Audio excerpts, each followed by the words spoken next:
여러분 안녕하십니까. 뉴스와이드 시작하겠습니다. 특수통 조은석 특검의 수사 속도가 상당히 빠릅니다. 주변 사람들 다 조사하고 마지막에 정점에 있는 핵심 피의자를 수사하는 관행을 깨고 윤석열 전 대통령을 직접 겨누고 있습니다. 체포영장을 청구한 데 이어 출국 금지도 시켰습니다. 법은 신분이 귀한 자에게 아부하지 않는다는 법불 악의를 언급하면서 영장이 발부되면 지체 없이 체포에 들어갈 태세입니다. 이번에 다시 체포영장이 발부된다면 윤 전 대통령은 어떻게 대응할까요?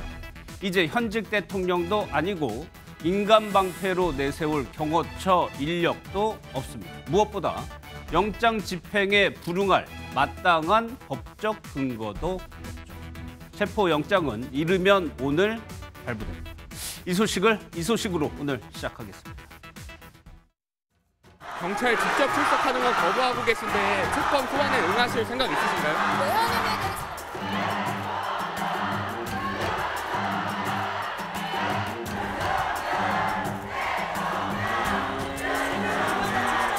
경찰의 출석 요구에 2회에 걸쳐 불응하고 특검이 수사를 개시한 6월 18일 이후인 19일에도 출석에 불응하면서 이후 소환에도 응하지 않을 것을 명백히 밝히고 있는 바 6월 23일 사건을 인계받은 특검은 사건의 연속성을 고려하여 조사를 위해서 체포영장을 청구하게 된 겁니다. 네, 세 분과 이 소식부터 살펴보도록 하겠습니다. 박원석 전 국회의원, 정광재 국민의힘 대변인, 서정빈 변호사 나오셨습니다. 어서 오십시오. 네, 예. 박은정 특검보의 어제 브리핑 내용을 보셨습니다. 왜 체포영장을 신청했는지에 대해서 이후 소환에도 응하지 않을 것을 명확히 밝혔다라고 박은정 특검이 얘기했어요. 그러면 서정빈 변호사 먼저요. 특검이 이렇게 속도를 내는 이유가 신병을 확보하고자 하는 건데 신병을 확보하는 것이 수사에 그렇게 중요합니까? 근데 사실 무척 가장 중요한 그런 절차 중에 하나입니다. 예. 결국에는 피의자 당사자를 소환을 하든가 혹은 구인을 해서 그 피의자 신문을 진행을 해야 수사가 완성이 될 수가 있는데 만약 그런 신병이 확보되지 않는다라고 한다면 수사에 큰 구멍이 있는 상황에 해당을 합니다. 그렇기 예. 때문에 신병의 확보 필요성이 상당히 중요하다. 어떤 수사에서든 그게 가장 중요한 요소라고 보시면 됩니다. 예. 조은석 특검도 특수통이고 윤석열 전 대통령도 특수통입니다. 박 의원님, 어떻게 보면 검찰의 수사도 수싸움이 벌어지게 되는데 조은석 특검이 굉장히 속도를 빨리 허를 찔렀다고 할까요? 이게 이제 특검법에 보면 수사 준비 기간을 20일을 두고 있습니다. 예. 근데 이제 조은석 특검은 바로 수사를 개시했고 수사 개시하자마자 지금 하루 만에 이렇게 전격적으로 체포영장을 청구한 건데요. 예. 근데 저는 윤석열 전 대통령이 자초한 측면이 있다고 생각합니다. 경찰 수사에 세 차례나 불응함으로써 사실 특검한테 명분을 준 데다가 앞으로도 수사에 응할 의사가 없다. 예. 경찰 소환에 응할 의사가 없다라는 걸 내비침으로 인해서 이제 특검이 강제 수사에 착수할 수 있는 그런 명분을 저는 오히려 줬다고 생각하고요. 그리고 무엇보다 지금 여론이 굉장히 나쁩니다. 예. 저렇게 내란 우두머리가 자유롭게 풀려나가지고 뭐 이제 본인 직근처긴 하지만 뭐 노출이 되긴 했죠. 예. 시민들 눈에 노출되고 또 거리를 활보하고 이런 게 그 국민 여론에 또 국민의 법 감정에 굉장히 부정적으로 지금 영향을 미치고 있거든요. 예. 이게 특검이 자신 있게 수사에 속도를 내는 또 하나의 배경이라고 생각합니다. 때문에 저는 뭐 체포영장이 아마 받아들여질 가능성이 굉장히 높다고 보고요. 높다. 예. 체포영장이 받아들여지면 그로부터 48시간 이내에 구속영장을 청구할 수 있습니다. 예. 신병 확보해서 수사한 다음에 거기까지 염두에 두고 체포영장을 청구한 게 아닌가 예. 짐작이 되고요. 아무튼 지금 정해진 시한 내에 수사를 마무리해야 되는 특검의 이 한계상 굉장히 빠른 속도로 수사를 진행하겠다 이런 의지를 초기부터 보이고 있는 게 아닌가 예. 싶습니다. 그 48시간이라는 게 선 변호사님, 영장이 발부되고부터 48시간인가요? 아니면 신병을 확보하고 나서 48시간인가요? 체포영장이 발부돼서 그 체포영장을 근거로 해서 신병을 확보했을 때 예. 그때부터 이제 48시간 동안 체포 상태를 유지할 수가 있고 예. 만약에 구속을 하겠다라고 한다면 그 시간 안에 구속영장을 청구해야 됩니다. 예, 발부 여부는 아직 나오지 않았습니다. 특검에서 이런 이유를 댔어요. 경찰에서 3번 소환 통보를 했는데 다 거부했고 앞으로도 출석 의사가 없는 것으로 판단을 했다. 근데 이제 윤 전 대통령 측에서는 정관제도 이런 점을 좀 뭐 지적하고 있는 것 같아요. 특검에서 소환 요청하지 않지 않았냐? 특검이 체포영장을 청구하면서 내놓은 근거 중에 하나가 윤석열 전 대통령이 이번 내란과 관련한 재판을 받는 과정에서 특검의 존재를 인정하지 않는 듯한 발언을 했다. 예. 그렇기 때문에 특검이 따로 이 체포영장을 소환을 한다고 하더라도 응하지 않을 가능성이 크다는 것을 근거로 이번에 체포영장을 청구했다고 보고요. 조은석 특검에 대한 검찰 내외의 평가를 한번 제가 들어봤더니 예. 윤석열 전 대통령과 한동훈 전 국민의힘 대표에 못지않게 본인이 갖고 있는 수사의 방향대로 사건을 이끌어가는 능력이 탁월하다라는 이야기를 하더라고요. 그런 측면에서 지금 뭐 여론의 지지도 받고 있고 예. 특검과 관련한 법률적 근거도 자신이 명확히 갖고 있다고 판단하기 때문에 특검의 활동 기간은 또 제한적이고요. 그래서 속도전을 내는 게 아닌가 생각되는데 박원석 의원님 말씀하신 부분에 저도 전적으로 공감합니다. 저는 예.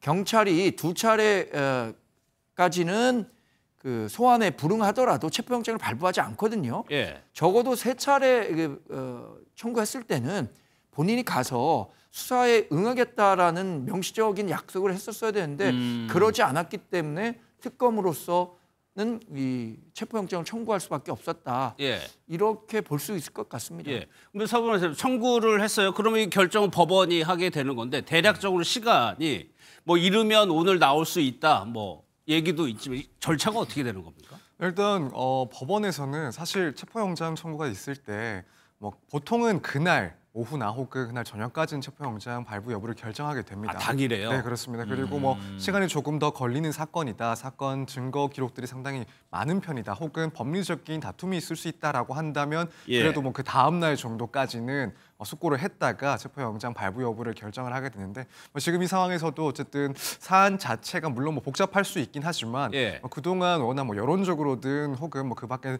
방법으로든 내용이 상당히 알려진 상황이기 때문에 예. 이르면은 오늘 뭐 늦게라도 조금 영장 발부 여부가 결정될 수 있지 않을까 이렇게 보고 있습니다. 예. 의뢰 당일에 결정을 하기 때문에 이르면 오늘 발부 여부가 결정이 될 수 있다는 겁니다. 서 변호사님, 그러니까 윤 전 대통령에서 가만히 있는 건 아니고 절차적 정당성이 결여됐다고 하면서 의견서를 제출을 했어요, 법원에. 이거는 어떤 작용을 하게 되는 겁니까? 사실 체포영장이 청구가 되는 경우 그 당사자들은 모르는 경우가 많긴 합니다. 그래서 이런 의견서들을 제출할 수 있는 기회 자체도 사실 잘 흔한 것은 아닌데 일단 윤 전 대통령 측에서 의견서를 제출했고 예. 이 부분은 결국 법원에서 이 체포영장 발부와 관련해서 일단 적법한 그런 절차를 지켰는지 또 한편으로는 체포의 사유가 인정되는지를 판단하는 데 있어서 이제 참고 자료가 될 수가 있습니다. 예. 아무래도 지금 강조를 하는 부분은 결국 절차적인 요건을 갖추지 못했다인 걸로 보이긴 합니다.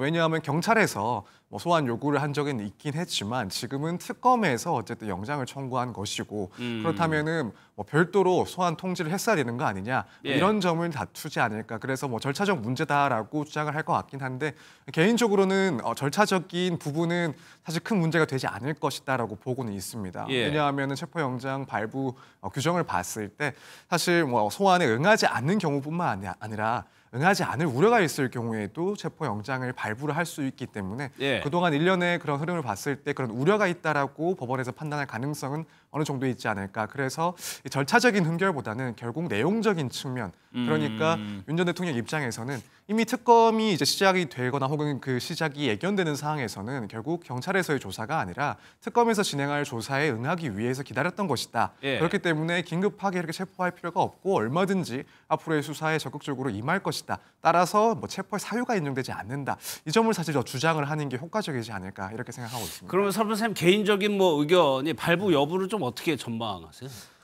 사실 지금까지의 상황을 봤을 때는 발부 가능성이 조금 더 높지 않을까라고 생각을 합니다. 예. 물론 뭐 앞으로 이제 수사에 응할 것이다라는 그런 입장을 충분히 고려는 하긴 하겠지만 결국에는 지금까지 경찰의 세 차례 그 소환 통보에 요구하지 않고 응하지 않았다라는 점은 앞으로의 그런 수사 진행 방향에서도 응하지 않을 우려가 충분히 있다라는 것을 보여주는 점이라고 봅니다. 예. 따라서 가능성을 따지자면 이 발부 가능성이 조금 더 높지 않나 이렇게 보고 있습니다. 또 하나요. 오늘 특검에서 나온 뉴스를 보면 출국 금지까지 시켰는데 사실 출국 금지는 실효성이 뭐 그렇게 있는 조치는 아님에도 불구하고 그게 뉴스가 되고 공개를 한다는 거는 박 의원님이 앞서 말씀하신 그 여론을 좀 그것도 좀 가만히 됐을까요?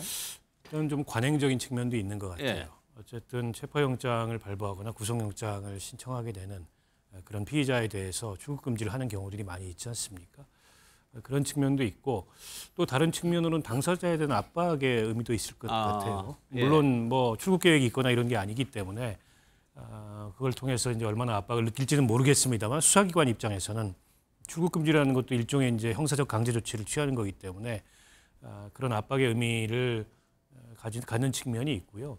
저는 지금이라도 성실히 수사에 임하겠다라는 것을 공표하고 자진 출석해서 특검에 수사를 받겠다고 하면 그러면 뭐 체포영장 발부에 있어서 약간의 이제 변수가 될 수 있는데 아직 그런 모습은 아니에요. 예. 원론적으로 어쨌든 특검이 절차를 안 지켰다 이렇게 항변하고 있을 뿐이지 특검 수사에 적극적으로 응하겠다라는 의지를 공개적으로 분명하게 표명한 상태는 아니거든요. 예. 지금 상황이라면 앞서 변호사님 전망하셨듯이 저는 영장 발부 가능성이 상당히 높다고 봅니다.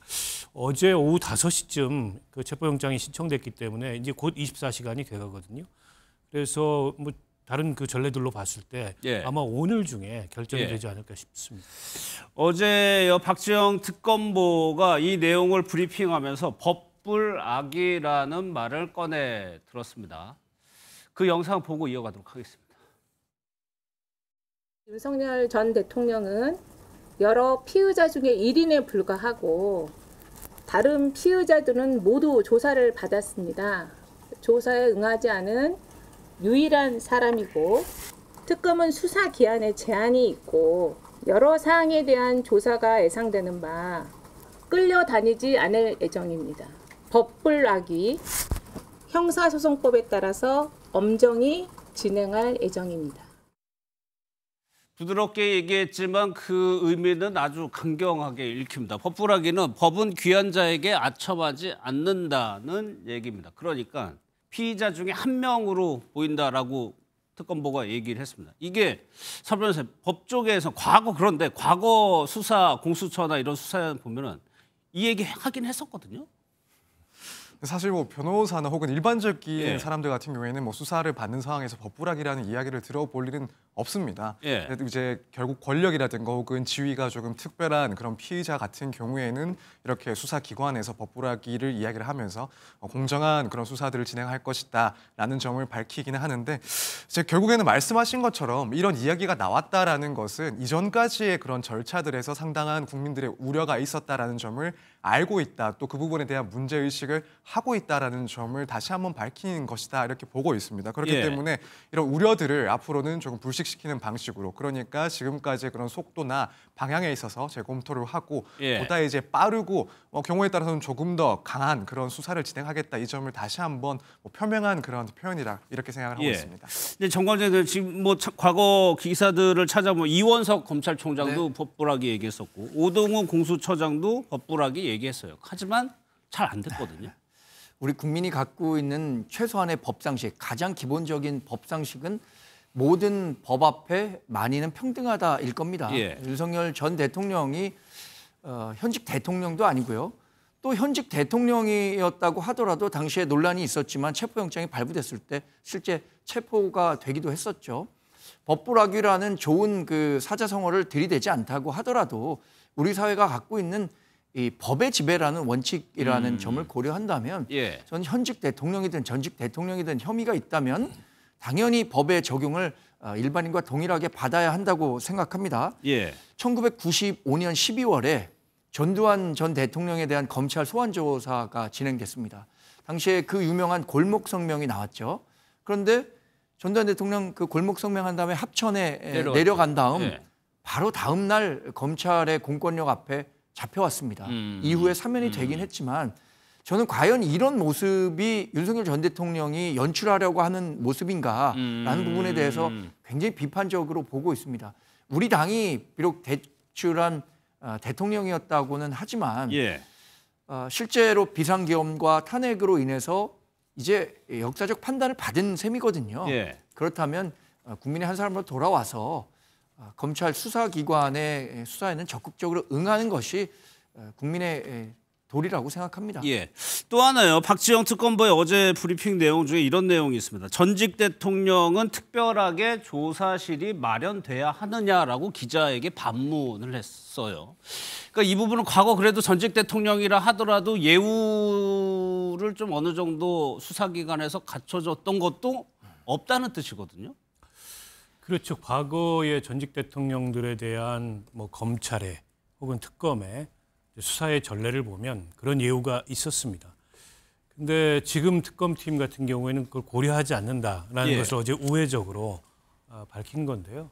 그만큼 윤석열 전 대통령에 대한 국민 여론이 지금 안 좋고 그런 여론을 감안해서 특별한 대우를 하지 않겠다라고 특검팀도 판단을 한 게 아닌가 싶습니다. 예.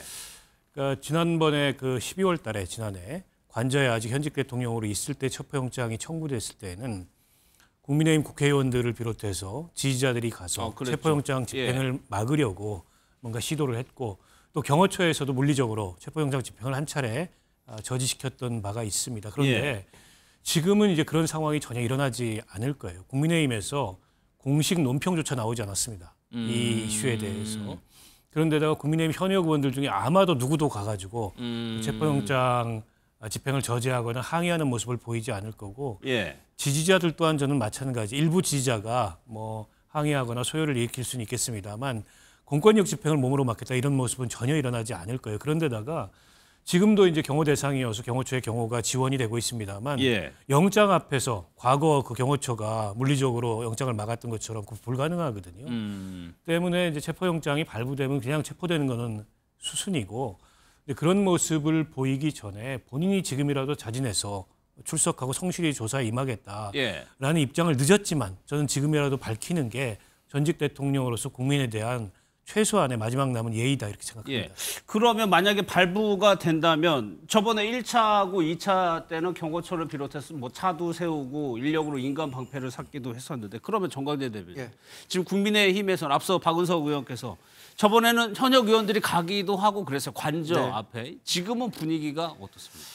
글쎄 윤석열 전 대통령이 이제 탈당을 했습니다. 우리 당과는 공식 관계가 없죠. 예. 김용태 비대위원장은 사실상 출당에 가까운 조치였다라고 평가를 했습니다. 1월에 있었던 체포 당시와는 지금 상황은 굉장히 많이 다릅니다. 당시에는 공수처가 수사권이 있느냐 없느냐에 대한 절차적 정당성 문제가 하나 제기됐었고요. 그렇죠. 예. 두 번째는 관저라는 장소의 특수성이 있었습니다. 보안을 요구한다는. 그리고 세 번째는 윤석열 전 대통령이 직무가 정지되기는 했지만 현직 대통령으로서의 지위를 보전받고 있었기 때문에 당시에는 뭐 지지하는 분들과 우리 당 소속 의원들도 그런 절차적 정당성을 문제 삼아서 관저 앞에 가서 반대 시위도 하고 했었는데 예. 지금 과연 체포영장이 집행된다고 했을 때 예. 우리 당 소속 의원 갈 수 있을까요? 지금과 같은 여론을 고려했을 때 우리가 지금 계엄과 탄핵에 대해서 반성해도 모자라다 이런 그 당내 여론이 확산되는 과정에서 지난 1월과 같은 모습이 연출되기는 불가능할 거라고 봅니다. 저는 그게 또 우리 당이 나아가려고 하는 방향과도 완전히 다른 모습이라고 보기 때문에 예. 1월과는 상황이 많이 다르죠. 그럼 만약에 발부가 된다면 이제 윤 전 대통령은 개인의 자격으로 스스로 방어를 해야 되는 상황인 것 같습니다. 앞서 체포영장 심사 과정에서는 절차적 정당성을 따질 수 있죠. 만약에 발부가 된다면 앞서 정광재 대변인이 얘기했던 앞서의 그 문제점, 절차적인 문제를 제기할 수 있는 법적인 그거 없는 거죠, 이제는? 제기할 수는 있습니다. 이제 그 전에 또 예. 윤 전 대통령이 했던 그 밟았던 절차가 있죠. 이제 체포 적부심을 또 청구를 해서 실제로 뭐 절차적인 혹은 실질적인 하자가 있는지 요건을 충족했는지를 이제 따져볼 수 있는 절차는 있습니다. 적부심. 물론 이제 실무적으로 그렇게 많이 활용되지 않는 제도이긴 하지만 앞서 이 절차를 이용하는 바가 있기 때문에 이 절차 다시 한번 밟는 것도 일단 가능은 하지 않을까 생각하고 있습니다. 만약에 그 의뢰 체포영장을 발부한다는 거는 수사기관에서 구속영장으로 이어진다라고 뭐 대개 해석을 하는데 서 변호사께서 보시기에도 이번에도 특검이 그거를 염두에 두고 발부를 했다고 좀 보세요? 조심스럽긴 합니다만 일단 그 시기를 봤을 때 고려 대상이다. 그래서 구속까지도 조금 신경을 쓰면서 이런 절차를 밟고 있지 않나 이런 생각을 하고 있습니다. 예. 왜냐하면 사실 특검에서 이제 선택을 할 수 있었던 것 중에 하나는 경찰에서 물론 소환 요구가 있었지만 별도의 소환 요구를 하고 또 몇 차례 응하지 않았을 때 체포 영장을 청구하는 방식도 가능은 했습니다. 하지만은 그런 것 없이 이제 연속성을 따져서 곧바로 이제 체포 영장을 청구를 했다라는 건데 이 말은 결국에는 앞서 말씀을 드린 그 상황에서 출석을 했다라고 한다면 이후에 이제 구속영장을 청구하는 게 조금 어려울 수도 있는데 곧바로 체포영장을 청구하면서 이후에는 구속영장까지도 청구할 것을 미리 조금 전제한 그런 방식이 아닐까 예. 개인적으로는 이렇게 예상을 좀 해봤습니다. 발부 여부에 따라 또 상황이 또 급변할 수도 있습니다. 오늘은 그런데 민중기 이명건 특검이 김건희 여사에 대한 체포영장 가능성을 또 언급을 했습니다. 그 내용도 한번 들어보겠습니다. 윤 전 대통령은 소환 부름으로 체포영장 청구됐는데 김 여사 같은 경우에는 그런 부분도 고려 대상이신지 좀 궁금합니다. 그 부분은 논의를 해서 정하도록 하겠습니다. 김건희 여사가 이제 관련이 돼 있는데 뭐 참고인 조사 이런 거라도 소환을 할 예정이신가요? 만약에 필요성이 있으면 해야죠. 네. 이제 소환을 불응한다면 어떻게 대응할 계획이신지? 소환에 불응하면 당연히 원칙적으로는 체포영장 발행하는 게 맞습니다. 원칙적인 내용을 얘기하긴 했습니다. 박 의원님, 뭐 듣기에 따라서는 발부할 수도 있다는 걸로 해석이 될 수도 있을 것 같아요. 그렇죠. 가능성을 배제하지 않는다라는 예. 입장으로 봐야 될 것 같고요. 지금 일단 김건희 씨가 병원에 입원해 있지 않습니까? 언제쯤 퇴원할지는 모르겠는데 지금 이제 뭐 그 김건희 특검은 물론이거니와 또 최혜병 특검에 있어서도 참고인 내지는 피의자로 소환될 예. 가능성이 있어요. 특히 임성근 전 사단장 구명로비 의혹에 김건희 씨가 연루됐다는 그런 정황들이 있지 않습니까? 그 대목 수사를 하다 보면 이 최상병 특검에서도 김건희 씨 소환 가능성이 있고 오늘 이제 그 질문에 대해서 소환하지 않는다면 원칙적으로는 체포영장 발부할 수 있다. 이 입장을 밝힌 건데 저게 그냥 그 원칙적인 입장 정도가 아니고 예. 제가 보기엔 이제 소환 계획이 있다고 봐야 될 것 같아요. 때문에 이제 저렇게 답변을 하면 다양한 해석이 이루어질 텐데 예. 그 해석에도 불구하고 특검이 저런 답변을 했다는 거는 예. 소환 계획이 있다. 이렇게 이제 봐야 될 것 같고요. 문제는 이제 김건희 씨가 지금 입원을 해 있는데 그 입원이 언제까지 계속되느냐. 그리고 본인의 건강 상태가 예. 어쨌든 특검 수사에 특검 소환에 응할 정도인가 여부. 지금 뭐 주변에서는 굉장히 안 좋다고 하는데 그건 이제 주변이나 본인의 주장이고 객관적으로 그게 의사의 소견으로 예. 증명이 되느냐. 뭐 이런 등등의 그 쟁점들이 있을 것 같아요. 그래서 특검이 언제쯤을 소환 시기로 고르고 있는지는 모르겠습니다만 일단 주변 혐의들을 다 다지고 그리고 김건희 특검 같은 경우에는 16가지나 됩니다. 지금 의혹이. 예. 그래서 이 16가지를 어떻게 나눠서 수사할 건지도 특검에서 이제 정해야 될 문제거든요. 지금 도이치모터스 주가 조작 사건 같은 경우가 그동안에 이제 수사가 제일 많이 된 그런 사건인데 그 이외에도 이제 굉장히 많고 또 뭐 새로 생기는 막 의혹들도 있고 이래요. 예. 그래서 그걸 갈래를 타서 어떤 순서로 수사하느냐에 따라서 어느 시점에 김건희 소환이 이루어질지 이것도 앞으로 좀 지켜봐야 될 것 같습니다. 참 변호사님, 아무리 뭐 수사기관이라고 하더라도 가족이나 부부를 동시에 뭐 체포하거나 구속하거나 하는 거에 대해서는 좀 관례적으로 그러지 않아 왔죠. 네, 그렇습니다. 이제 실무적으로 이런 가족들에 대해서 수사가 진행될 경우에 그 중에서도 이제 조금 혐의가 중하다라는 대상 정도까지만 체포라든가 혹은 예. 구속을 하고 다른 가족들에 대해서는 임의 수사를 진행하는 경우들이 대부분이긴 합니다.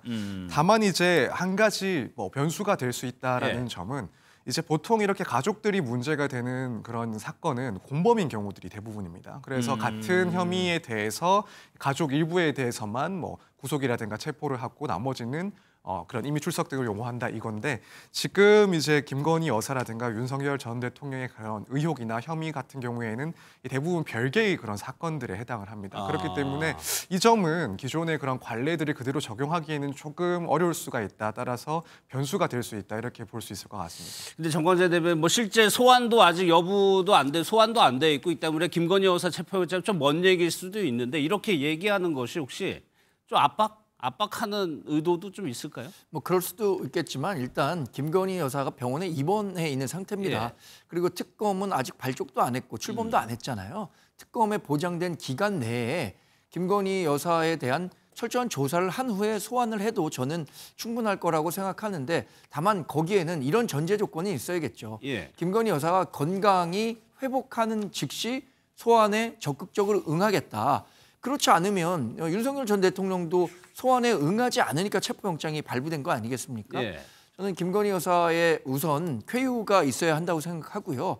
그 과정에서 특검이든 검찰이든 소환 자사가 있다면 본인의 건강이 허락하는 한 가서 적극적으로 조사에 임하겠다라는 메시지를 빨리 내는 것이 국민들 보기에도 좋은 모습이 아닐까 빨리 생각해 봅니다. 명확하게 내는 네. 것이요. 그 윤 전 대통령 부부와 가까운 것으로 알려진 서정욱 변호사가 최근에 김건희 여사 근황을 좀 인터뷰한 내용이 있습니다. 어떤 내용인지 한번 들어보겠습니다. 세상이요. 좀 이게 가혹한 것 같아. 죽은 권력한테 좀 가혹하고 살아있는 권력한테는 너무 이게 좀 눈치를 보고 차라리 근데 대통령직에 있을 때 그때 차라리 취소했으면 그러면 이게 용기 있는 결정이다 이렇게 할 텐데 왜 대통령직에 물러나고 나서 이러는지 이게 좀 아쉬워요. 병원은 처음에 한 일주일 정도 예상했는데 요즘 이게 며칠 전에 또 상태가 조금 더 안 좋아졌다 이런 이제 안타까운 이야기를 들었습니다. 예, 매일 제가 알기로 거의 뭐 매일 갈 겁니다. 먼저 박 의원님 학위 취소 관련해가지고 뭐 석사학위, 박사학위 다 취소됐어요. 현직에 있을 때 취소했으면 어땠을까라는 의견인데 이거 어떻게 취소? 석사학위는 취소가 됐고요. 예. 박사학위는 이제 취소의 절차에 들어간 상황이죠. 그런데 저는 좀 뒤늦은 취소가 아닌가 싶습니다. 그러니까 이제 살아있는 권력일 때는 눈치를 계속 보다가 결국 이제 대통령직에서 파면이 되고 또 대통령 선거가 끝나서 새 정부가 들어서니까 이제서야 취소 결정을 내렸는데 해당 학교들이 너무 눈치를 본 게 아닌가 싶어요. 사실은 김건희 씨 학위 취득이 명백히 정당한 과정을 통해서 취득한 게 아니라는 게 이미 저는 분명했었다고 봅니다. 근데 이제 결정의 시간을 끌고 나서 좀 안전한 시점이 돼서 그 학교 입장에서 보기에는 결정을 한 게 아닌가 싶은데 국민들이 보기에는 좀 납득하기가 어렵죠. 과거에 뭐 조국 전 장관 그 딸 같은 경우에 당시에 이제 그 과잉 수사 논란도 있었고 학위 취소도 다 이루어졌지 않습니까? 그 사건하고 뭐 동일하게 비교할 수 있는지는 모르겠습니다만 유사한 성격의 사건이에요. 근데 그런 전례에 비추어 보면 이 결정은 좀 늦어도 너무 늦은 결정이고 이게 이제 지연된 정의는 정의가 아니다 이런 말이 있잖아요. 이제 그런 생각이 안 들 수가 없습니다. 3년 굉장히 다 사후 약방문 격이지만 김건희 여사가 이렇게 본인에 관련한 논문이 문제가 됐었을 때 본인이 논문과 관련해서 자진 철회했었어야 한다고 생각합니다. 실제로 그런 경우가 정치권에 많이 있습니다. 이재명 대통령도 가천대에서 석사 논문 썼다가 그거 표절이다 그래갖고 뭐 이름도 없는 대학의 논문이 내가 뭐가 필요하겠느냐라는 구구절절한 이야기를 댔다가도 그냥 논문 자진 철회했어요. 전희경 의원도 제가 기억하기로는 논문이 표절 의혹이 있었기 때문에 논문 자기가 자진 철회하고 본인의 학력을 그냥 이화여대 졸업으로 넣었습니다. 저는 김건희 여사도 본인이 이력서 어디 써갖고 취직할 거 아니지 않습니까? 그럼 이렇게 논란이 됐었다면 본인의 석사 논문이든 대학 박사 논문이든 자진 철회하려는 모습을 보였다면 오히려 국민들한테 박수 받지 않았었을까요? 여하튼 모든 면에서 상당히 이 대응 과정에서 아쉬움이 많았다 이렇게 생각합니다. 그런데 저는 자진 그 철회하기가 굉장히 어려웠던 게 그 허위 합격력 논란이 있었잖아요. 그런 허위 합격력을 배경으로 교수 임용도 되고 그게 이제 법적인 논란까지 있었거든요. 여기서 만약 학위를 자기 스스로 철회한다면 그동안에 주장해왔던 정당성이 다 무너지기 때문에 그렇게 자진 철회나 이런 걸 못했을 거라고 보고 결과적으로 그동안에 이제 김건희 씨를 향해서 그 제기됐던 허위 합격력 그 논란이 사실은 그 문제가 있었던 것으로 사후적으로 판명나는 게 아닌가 싶습니다. 시간을 보니까 3년 반 만에 석사가 취소됐고 3년 반 만에 학위 취소 절차에 착수를 하게 됩니다. 그러면 이제 서정욱 변호사가 뒷부분에 이제 김건희 여사의 건강 상태에 대해서 좀 전해온 게 있는데 입원한 지 열흘이 지났지만 건강은 더 나빠지고 있다고 얘기를 했어요. 서정욱 변호사님, 특검에서 일단 소환부터 해가지고 조사를 해야 될 텐데 계속 만약 아프다. 지금 더 나빠지고 있다고 얘기를 하고 있거든요. 그러면 강제로 하기엔 부담스러운 거잖아요. 그렇습니다. 사실 그래서 이제 통상적인 경우에 피의자가 입원 치료를 받고 있다라고 한다면 강제 구인보다는 그래도 시간을 조금 가지고 기다리거나 혹은 결국 직접 병원으로 찾아가서 그곳에서 조사를 하는 방식들이 많이 이루어지긴 합니다. 예. 아무래도 이제 입원 치료를 결정하는 것은 본인 의사도 있긴 하지만 결국에는 이제 의료기관의 판단이 개입되는 거기 때문에 여기에 대해서 수사기관이 그 당부를 따지기엔 조금 어렵기 때문에 그래서 이런 임의 방식으로 조사를 진행하는 경우들이 있습니다. 예. 물론 지금 상황도 조금 지켜봐야 되긴 하지만 결국 특검에서도 강제 구인 얘기가 나올 수 있긴 하지만 조금 시간을 두고 이번 상황의 그런 변동을 좀 보지 않을까 이렇게 개인적으로 예상을 하고 있습니다. 예, 지금 또 한 명이요. 김용현 전 장관인데 혹시 윤석열 전 대통령 측에서 이런 전략을 계속적으로 쓰는지 모르겠습니다. 제가 좀 설명을 드리면 재판부 기피 신청을 했어요. 법원이 기각을 합니다.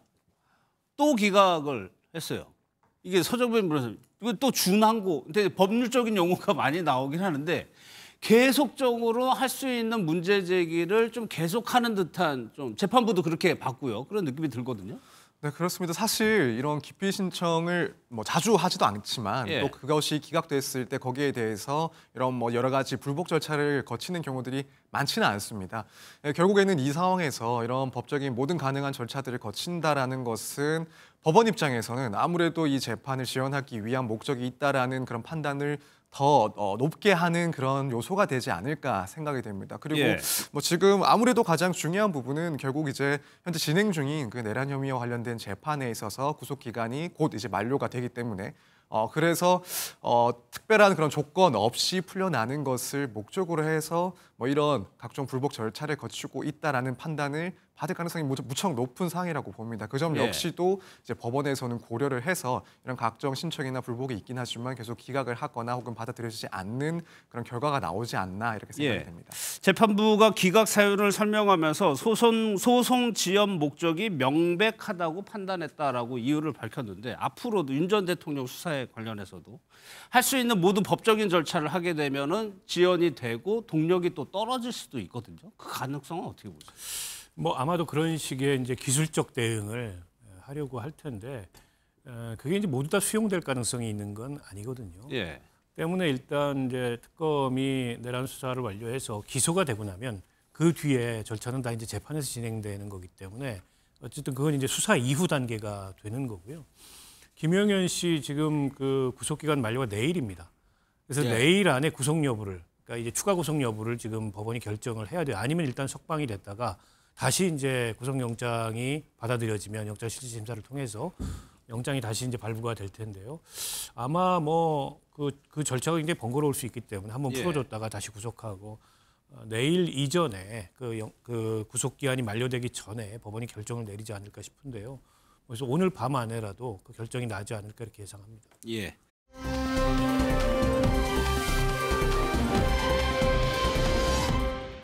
이제 국민의힘 좀 상황을 살펴볼 텐데 어제요 이준석 의원이 한동훈 전 대표를 지칭해서 좀 구체적으로 얘기한 부분이 있습니다. 얘기 들어보고 그 내용 한번 살펴보겠습니다.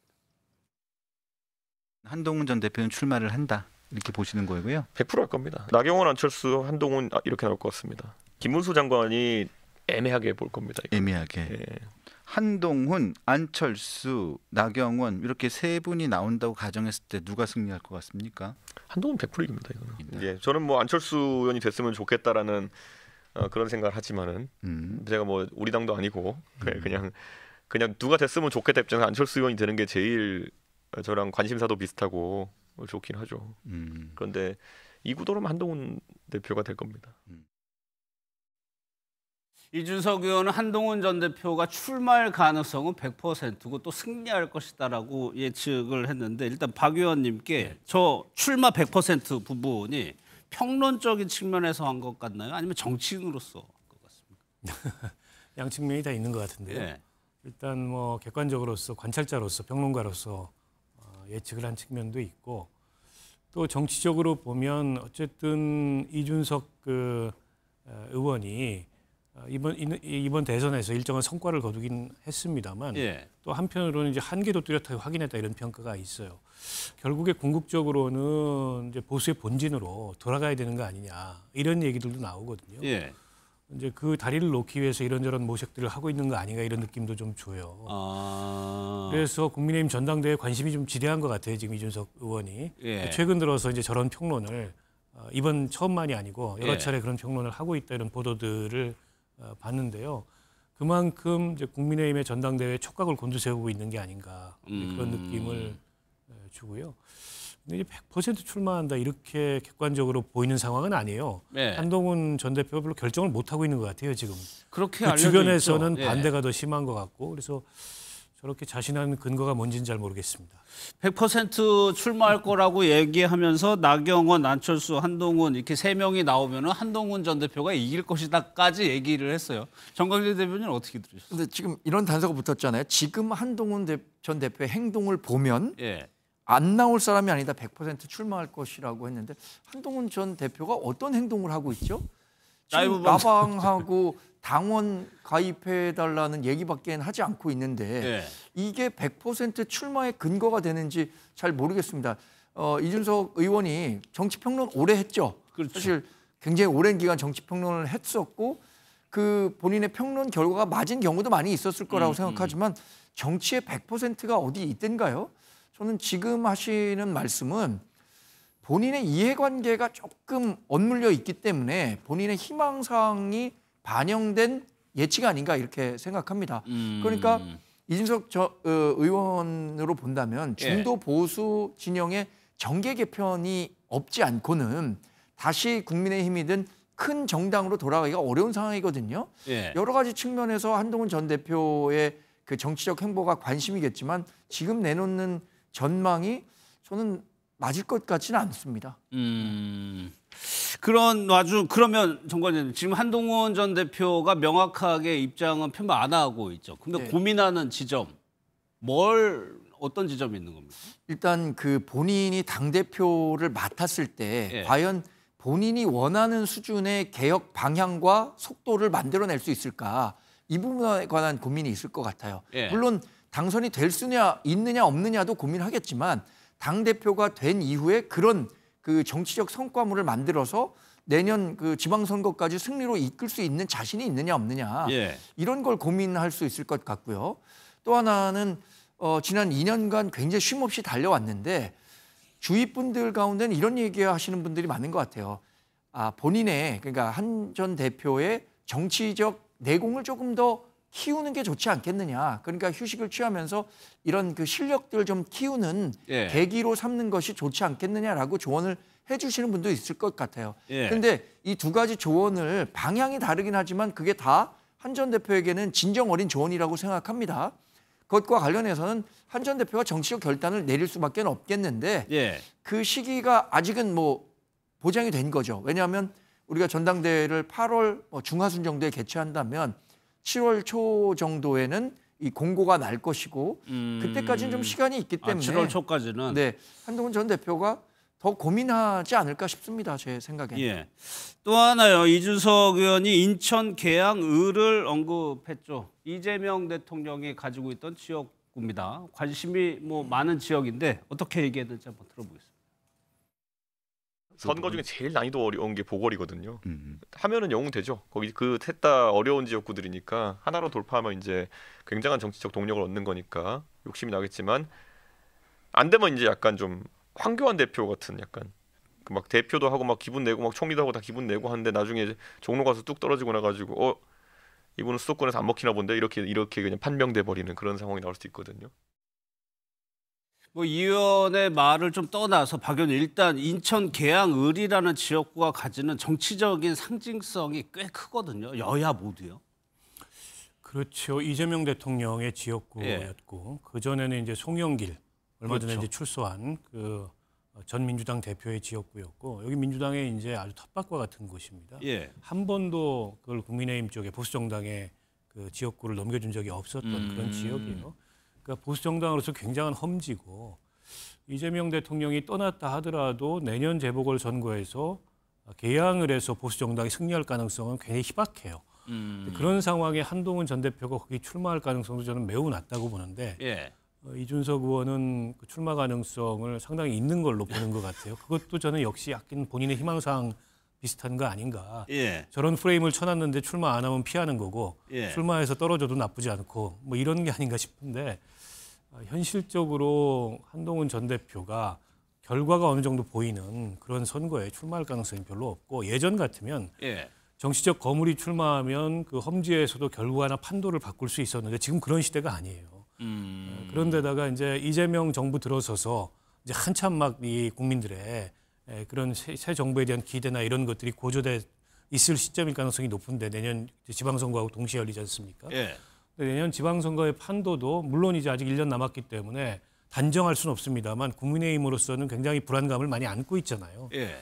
그런 상황에서 개항을 재보궐선거는 확정이 됐습니다만 거기에 한동훈 전 대표가 상당한 리스크를 안고 출마할까요? 제가 보기엔 전당대회도 출마 안 하는데 저기 출마할 가능성은 더 없어 보이거든요. 예. 아니, 지방선거 내년 지방선거 구도 자체가 지금 불리하다고 야권에 불리하다는 얘기가 뭐 지배적인 상황에서 한동훈 전 대표가 어떻게 보면 험지 중에 험지인 곳을 갈 이유가 있을까? 이준석 의원이 저런 평론을 하는 이유가 뭔지 잘 모르겠습니다. 예. 근데 지금 저 정도 얘기는 그 한동훈 전 대표에 대한 정치적 저주에 가까운 거 아닌가요? 본인이 노원에서 3번 출마했었던가요? 예. 그래서 다 낙선했잖아요. 그러니까 험지라고 불리는 지역에서 아무리 그 중앙 정치에서 무게감 있는 정치인이 나온다고 하더라도 예. 험지에서 승리한다는 게 요새는 굉장히 쉽지가 않습니다. 그리고 그 원희룡 전 장관이 개항 의뢰해서 2024년 총선에 떨어졌잖아요. 예. 그리고 본인이 정치적 재기를 위해서 지금 개항 의뢰해서 열심히 준비하고 있는 것으로 아마 이준석 의원도 알고 있을 겁니다. 예. 근데 거기에 한동훈 전 대표가 개항을 출마 가능성이 있다? 그렇다면 일단 원희룡 전 장관과도 굉장히 갈등 관계가 깊어질 수밖에 없을 것 같고요. 그렇겠죠. 예. 설령 원희룡 전 장관을 경선에서 이긴다고 해서 그 총선에 나갔을 때, 그러니까 재보궐선거에 나갔을 때 개항 의뢰에서 한동훈 전 대표가 당선 가능할까요? 예. 그러니까 이런 어려운 숙제를 마치 맡기는 듯한 식의 평론은 글쎄 현실 가능성은 저는 굉장히 낮다고 봅니다. 알겠습니다. 이준석 의원이 이제 지금의 한동훈 전 대표의 행동을 보면 전대에 나올 거라고 했죠. 그러면 최근에 한동훈 전 대표는 어떻게 지내고 있는지 저희가 영상으로 준비를 했습니다. 64강 마저 할게요. 헤어질 결심하고 고지전, 극한 직업과 장화홍련입니다. 전 2011년작 만추를 정말 좋아해요. 그리고 현빈이 이렇게 코트인데 물론 현빈이니까 멋있는 거지만 이거 너무 멋있는데 해가지고 그런 옷을 하나 샀던 정치인 진상 월드컵이야. 뭐 여러분이 하십시오. 저도 집어넣고요. 또 텔레캐스터라는 거예요. 맞아요. 아까 제가 비틀즈 얘기했었는데 조지 해리슨이 이걸 쳤어요. 그러네요. 근데 이 얼굴 제가 가려운 게 지금 이제 얘네가 털이 굉장히 많이 빠질 시기예요. 저는 털을 많으면 주로 이걸 쓰는데요. 이렇게 하면 좀 나아요. 이렇게 얼굴도 이렇게 하거든요. 그럼 확실히 가벼운 마음으로 그리고 좋은 정치를 그리고 저를 응원해 주신다는 마음으로 당원 가입을 해주시면 좋겠습니다. 그리고 구독도 많이 해주시고요. 18만이 됐네요. 와, 28만이신 분들만 다 국민의힘의 당원이 돼주셔도 정치가 바뀝니다. 그렇게 해주십시오. 라이브 방송을 하고 있는 건데 내용을 보면은 정치와는 전혀 상관이 없는 콘텐츠를 하고 있습니다. 유일하게 뭐 비슷하다고 하면 당원 가입 정도? 그렇다면 정치인 한동훈 전 대표가 왜 라이브 방송 그리고 정치 현안이 아닌 라이브 방송을 하고 있느냐? 그리고 그 효과는 박 의원께서는 어떻게 보세요? 뭐 일종의 지금 정치적 휴직이 아니겠습니까? 예. 그리고 본인의 이후에 진로나 전망도 아직은 조금 불투명한 면이 있고 그런 상황에서 어쨌든 정치적이지 않은 얘기로 그 친근감을 가지고서 지지자들이나 또 국민들하고 소통하겠다 뭐 이런 어떤 의지인 것 같은데 저 자체가 나쁜 건 아니죠. 근데 저것만 하고 있으면 예. 아니 그 정치인이 더군다나 지난 대선에 출마했던 이제 보수 정당의 리더 격의 정치인이 예. 무슨 라이브 방송을 통해서 비정치적인 그런 소통만 하고 있냐. 이런 평가가 나올 수도 있고 일부 그런 평가가 나오고 있어요. 그래서 라이브 방송을 통해서 소통을 하는 건 좋은데 예. 저렇게 이제 뭐 본인이 기타 치고 또 뭐 영화 얘기나 음악 얘기나 이런 거 말고 예. 정치인이기 때문에 정치적인 얘기를 현안 얘기해야 된다. 네, 현안 얘기해야 되고 정치적인 얘기를 해야죠. 아마 그런 쪽으로 만약 저걸 계속한다면 예. 점진적으로 방향을 좀 정리해 가지 않을까요? 어떻게 계속 저런 예를 들어 생활적인 것만 가지고서 소통할 수가 있겠습니까, 정치인이? 이후에는 정치적인 얘기 할 거라고 보시는 거예요? 그게 지극히 당연한 거 아니겠습니까?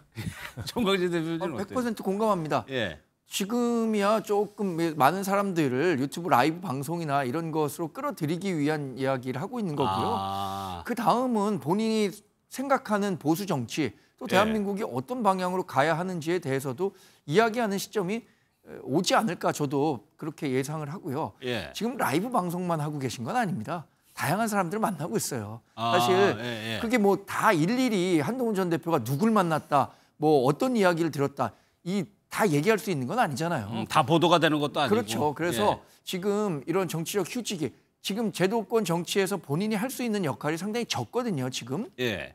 그렇기 때문에 아까도 말씀드린 것처럼 본인이 정치적 소양을 더 기르는 과정에서 어떤 것들이 부족한지 이 부분에 대한 연구를 굉장히 많이 하고 계시고 다양한 사람들을 만나서 그럼 앞으로의 정치 일정과 관련해서 어떤 선택을 하는 것이 좋은가 다양한 의견을 듣고 계십니다. 라이브 방송만 하고 있는 건 아니죠. 하나 더 여쭤볼게요. 아까 영상 중에 돌돌이라고 하죠. 이렇게 먼지 떼는 거요. 이걸 이제 얼굴에 이제 하는 모습이 그런 모습들을 자주 보여주는 것이 좀 친근감, 좀 더 시민 대중들에게 좀 더 가까이 간다 그런 효과는 있는 것 같으세요? 근데 본인은 그 굉장히 자주 하는 거 아닌가요? 이렇게 물어보시더라고요. 고양이 기르는 집에서는 저는 다른 사람들도 이렇게 하고 있는 줄 알았는데 라고 얘기하시는 걸 보니까 이게 어떤 이렇게 인터넷상에 밈이 되거나 화제가 될 줄 모르고 전혀 예상을 행동이니까 못했다. 그랬는데 이렇게 더 화제가 돼갖고 본인도 좀 놀란 느낌이더라고요. 예. 또 하나 저희가 아까 영상에서 뒷부분에 당원 가입을 독려를 하죠. 이게 이게 핵심은 뒤에 있는 것 같아요. 당원 가입을 해달라는 것이 결과적으로 그렇게 해서 당원 가입이 되면은 본인에게 힘이 되는 거잖아요. 아니, 지난 대선 경선 결과가 한동훈 전 대표 입장에서는 아마 여러 가지를 생각했을 텐데 특히 이제 당원 경선에서 김문수 후보에게 거의 하프 스코어로 패했거든요.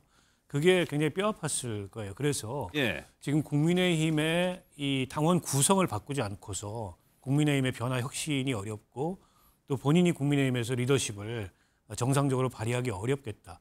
큰 틀에서 봤을 때 이런 생각을 한 게 아닌가 싶어요. 그래서 본인의 이제 지지자들을 향해서 혹은 이제 팬덤을 향해서 한동훈 전 대표의 팬덤이라 그래서 다 당원은 아닌 것 같아요 보니까.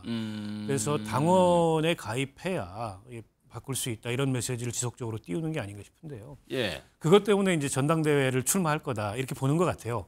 그렇게 연결이 되는 거죠. 지금 한동훈 전 대표의 여러 행보 중에 전당대회 출마 가능성이 굉장히 높아 보이는 겉으로 드러난 유일한 행보가 이제 당원 가입을 계속 꾸준히 호소하고 당원 가입을 촉구하는 건데 그래서 이제 전당대회 준비하는 거다 이런 해석이 나오는 것 같은데 꼭 그건 아닐 수도 있어요. 일단 길게 보고서 당원 구성을 바꿔야 되겠다는 의지는 있는데 그게 꼭 이번 전당대회에 출마를 염두에 두고 하는 건 아닐 수도 있다 이렇게 생각이 듭니다. 알겠습니다.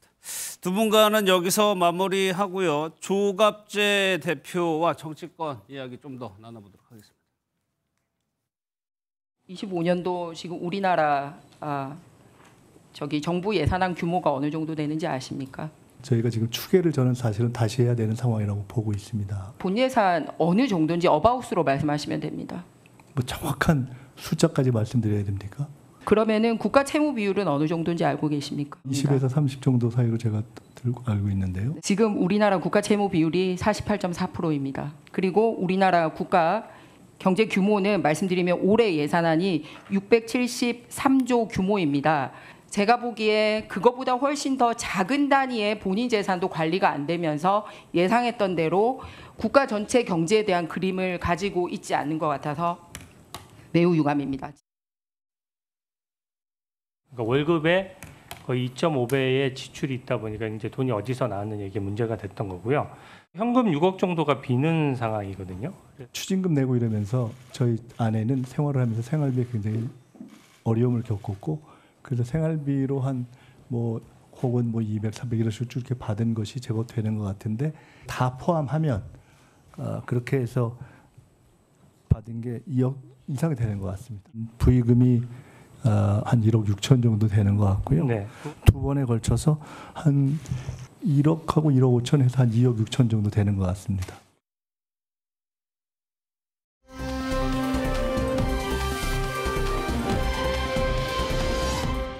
네, 대표적인 보수 농객이시죠. 조갑제닷컴의 조갑제 대표 나오셨습니다. 어서 오십시오. 네, 안녕하세요. 예.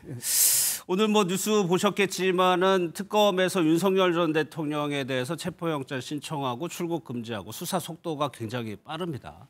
여기에 대해서 윤 전 대통령이 과거 검찰이나 공수처 수사처럼 좀 최대한 협조 안 하고 좀 이른바 지연 작전 이렇게 나갈 거라고 보세요? 아니면 좀 더 바뀔 거라고? 그분의 성격상 할 수 있는 조치는 다 할 거라고 보는데 그게 아무 효과가 없겠죠. 그러니까 지난 3개월 사이에 너무나 세상이 바뀌었지 않습니까? 예. 그죠? 이 법이라는 게 영어로는 LAW인데요. 그렇죠. 로우인데 이게 원래 바이킹에서 나온 말입니다. 원래 그 뜻은 제자리에 놓는다는 뜻이에요. 저는 윤석열 대통령의 오늘의 처지가 12월 3일에 결정된 운명인데 예. 그게 중간에 여러 가지 정치적 상황으로 이리 갔다 저리 갔다고 하다가 결국 제자리에 온 거예요. 제자리에 왔다는 것은 내란 수괴 혐의 아닙니까? 예. 내란 수괴 혐의는 우리나라 역사상 그런 혐의를 가지고 재판한 적이 별로 없어요. 예. 그러니까 지금 불구속 상태에 있다는 것이 부자연스러운 거죠. 지난 3월에 지귀현 재판장이 그 구속 기간을 쭉 날짜로 계산하다가 시간으로 해가지고 석방시켜 버린 것 아닙니까? 그렇죠. 그게 또 검찰총장이 즉시 항고를 포기함으로써 예. 자유인이 되어가지고 그 다음에 얼마나 말썽을 많이 피웠습니까? 쉽게 말하면은 그게 결국은 국민의힘이 이번 대선에서 지는데도 보탬이 된 것 아닙니까? 예. 그러니까 지금 아무도 윤석열 전 대통령을 변호할 힘도 없고 의지도 없는 상태에서 무슨 그 체포영장을 발부했을 때 또 거부한다? 거부할 방법이 없잖아요, 그죠? 예. 체포영장은 거부할 방법이 없으니까. 예. 특검 출범 전에, 그러니까 대선 전에는 출범 여부를 두고 뭐 논쟁이 굉장히 많았는데 대선이 끝나고 나서 이제 출범을 하고 속도를 굉장히 빨리 내고 있습니다. 지금 3대 특검의 지금 수사 상황은 좀 어떻게 보고 계십니까? 이 특검이라는 게 원래 그동안에 야당이 추진했지 않습니까? 그죠? 예. 그러니까 집권당이 지금 특검을 하고 있는데 이 규모가 사상 최대 규모 아닙니까? 김건희 그리고 윤석열 특검을 합치면은 아마 검사가 120명인가 그렇잖아요. 예. 그러면 뭘 성과를 내야 될 것 아닙니까? 보통 성과는 뭘로 나타나냐 하면은 구속자 수로 나타나거든요. 그러니까 뭐 유죄 판결 받으려면 한참 걸립니다. 그렇죠. 예. 그래서 조직의 생리상 아주 서두를 거라고 보고 여기에 빌미를 제공한 사람이 윤석열 전 대통령 아닙니까? 그동안에 소환 거부하니까 딱 걸린 것 아닙니까? 예. 그런데 변호해 줄 정치 세력이 없다. 이러면은 뭐 고립무원이고 결국 이런 식으로 해가지고 재구속까지 가는 건 아닙니까? 알겠습니다. 이재명 정부가 이제 출범한 지 이제 3주가 좀 지나갑니다. 예. 국무총리 후보자를 비롯해서 11명의 장관 후보자 이제 임명을 했고 대통령실 참모들도 거의 다 충원을 했어요. 여러 명의 인물들이 지금 올라왔는데 조 대표께서 보시기에 가장 좀 의외였다? 아니면 뭐 참신하다? 이런 인물이 혹시 있으셨나요? 의외성이 별로 적어요. 그러니까 이분의 인사가 그러니까 안정적이라는 이야기입니다. 예. 그러니까 돌출 인사가 별로 없다고 봅니다. 다만 몇 분은 좀 의아한 분은 있죠. 예. 근데 두 사람 이종섭 국정원장 후보자 그리고 정동영 통일부 장관 후보자는 두 분이 노무현 정부 때 대북 정책을 맡았잖아요. 그죠? 예. 그래서 그런데 그때 노무현 대통령 시절의 대북 정책이 성공적이지 않았어요.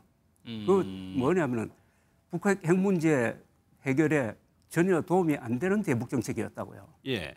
그리고 국론이 분열됐었다고. 예? 그리고 북한 인권을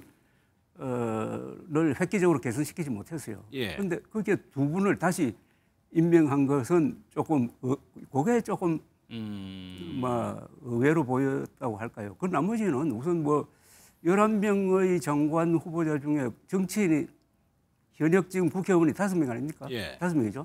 그리고 권오울 이분도 정치인이거든요. 그러면 그렇죠. 6명입니다. 그러니까 압도적으로 정치인 중심이에요. 그런데 이건 아주 특이하다고 봅니다. 예. 이게 내각제적 요소가 있어요. 예. 보통 내각제는 장관들이 다 현역 의원 있잖아요. 그런데 대통령 중심제는 원래 강요는 강요만 하는 거죠. 관료 중심인데 예. 이게 아주 특이해요. 그러니까 이것은 이재명 대통령의 국정 운영 방향을 하나 보여주는 거라고 생각합니다. 그러니까 당의 통제력이 굉장히 강해지는 거죠. 그 총리까지 포함하면은 내각제적 실험하는 면도 있고 지금까지 대통령제를 운영했던 방식이 조금 다르지 않을까. 그래서 이재명 대통령은 대통령으로서 그분의 대통령이라는 말의 해석이 국민을 크게 통합하는 사람, 우두머리. 그러니까 국민 전체를 보고 가고 그러나 민주당은 철저하게 정당 중심, 정파 중심으로 가는 일종의 악역과 좋은 역을 겸하는 그런 국정 운영 생각을 갖고 있는 거 아니냐 하는 그런 생각이 들었습니다. 그리고 교수 학자들이 좀 적게 등용되고 있습니다. 난 그건 좋다고 봐요. 이 학자들이나 교수분들은 이분들한테 좀 미안하지만은 이 지휘관 역할을 하기에는 잘 안 맞거든요. 동서라는 게. 그러니까 참모 역할을 하는데 과거에는 교수들을 등용할 때 보통 뭐 차관, 장관 했는데 미국만 해도 유명한 교수도 중앙부처에 국장급으로 들어갑니다. 그래서 교수 우대, 학자 우대가 사라진 것도 특이한 점이다라고 생각해요. 또 하나의 특성이 이제 권오울 전 의원 말씀하셨는데 권오울 후보자도 마찬가지고 송미령 장관도 마찬가지고 어떻게 보면 탕평책 뭐 이렇게 해석이 될 수도 있고 어쨌거나 보수 진영의 인사를 다시 기용했다. 이 부분은 어떻게? 권오울 씨는 그 안동 출신이거든요. 예. 안동 출신이고 일찍부터 이재명 후보 편을 들었고 뭐 고향이고 해가지고 보온 인사적인 면도 있다고 생각을 합니다. 그리고 이 송미령 장관은 의회인데 아마도 그 양곡관리법을 통과시켜야 되는데 그 역할을 맡기기 위해서 쓰는 도구가 아닌가 하는 생각도 들어요. 이분이 양곡관리법 통과를 반대했지 않습니까?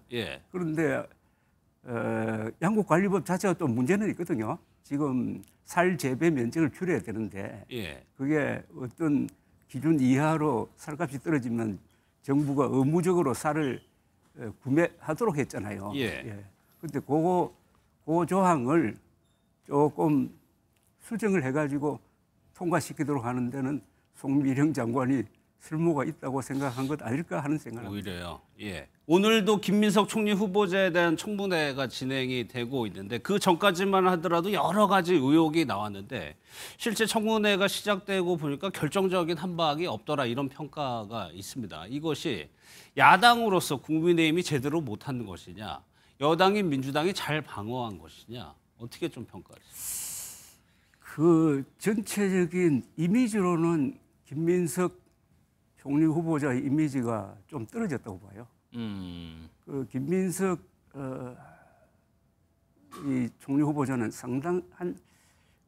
거의 한 20년 안 되나 하여튼 10몇 년 동안 정치권에서 멀어져 있었잖아요. 그죠? 그러다가 이제 제대로 등장하는 거예요. 일주일 동안 청문회를 하니까 이분의 정책이라든지 특히 그 인격이라든지 이런 게 총체적으로 드러나더라고요. 근데 제가 알고 있는 이분, 뭐 1985년에 미 문화원 점거 농성 사건 때부터 시작을 해가지고 2000년대 초까지 지켜본 김민석과 요새 20몇 년 만에 나타나는 김민석은 많이 다르더라고요. 그 답변하는 태도라든지 이런 게 저는 그 점에서는 크게 득점은 하지 못했다고 생각을 합니다. 또 하나요. 이재명 대통령이 이제 나토 결국에 안 가기로 했고 거기에 조금 논란이 있었고 하지만은 G7 정상회의에는 참석을 해서 외교 무대에는 대비를 했어요. 그거는 잘 했다고 보시는 건가요? 그렇죠. 잘 했는데 나토는 조금 아쉬워요. 나토 갔어야 되고 또 이번에 트럼프 대통령의 주도로 이스라엘 이란 전쟁이 말하자면 다시 휴전 협상이 되니까 예. 트럼프의 위상이 확 높아졌거든요. 그러니까 관심도 많고 했을 때 만났어야 이 된다. 세계 정치의 중심에는 우리나라 대통령이 그 자리에 있어야 됩니다. 예.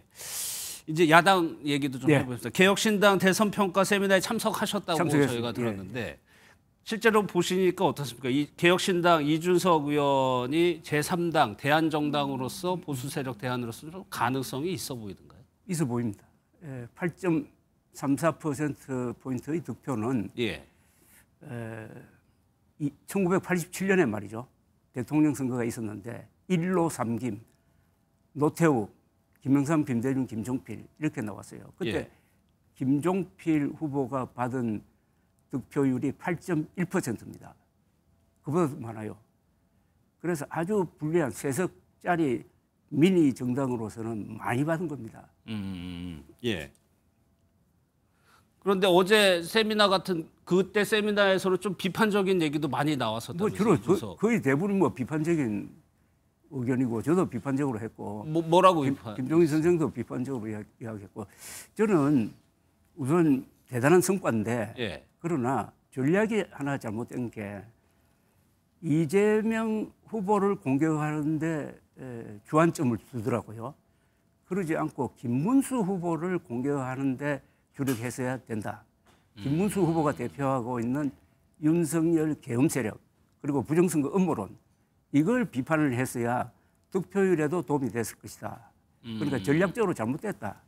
왜냐하면 지금 보수 세력은 윤석열 계엄 세력과 윤석열 계엄에 반대했던 세력이 지금 갈라지고 있는 거거든요.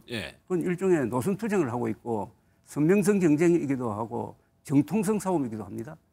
그렇다면은 계엄에 반대했던 사람이 대표적인 사람이 두 사람이에요. 한동훈, 이준석.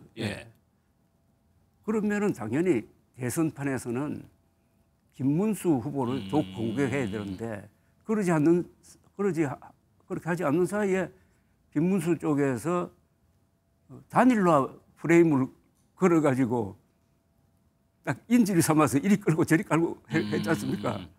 투표 하루 전까지 단일화 한다 만다 이런 이야기가 나왔다 이거죠. 막 저는 그 점을 지적을 했어요. 그럼 앞으로도 지방선거까지 이제 이준석 의원은 한다는 얘기니까 그 부분에 앞으로에 좀 조언을 해주신다면 그 부분에 좀 보완을 해야 되는 건가요? 우리 보수 세력은 지금 파산을 했습니다. 그러니까 윤석열 따라가다가 파산한 거예요. 그래도 이준석 후보는 보수의 구명정 역할을 했다고 봅니다. 보수의 기치를 내리지 않고 보수의 구명정 역할을 했다는 것은 두 가지 뜻이 있습니다. 헌법을 파괴한 계엄에 반대하고 부정선거 음모론이라는 거짓말에 반대하는 그게 찬성하면은 이거 보수가 아니거든요. 가짜 아닙니까? 어떻게 계엄에 찬성하고 부정선거 음모론에 편성하면서 내가 보수라고 할 수 있습니까? 그런데 불행하게도 국민의힘이 세로는 그쪽에 아직도 더 많아요.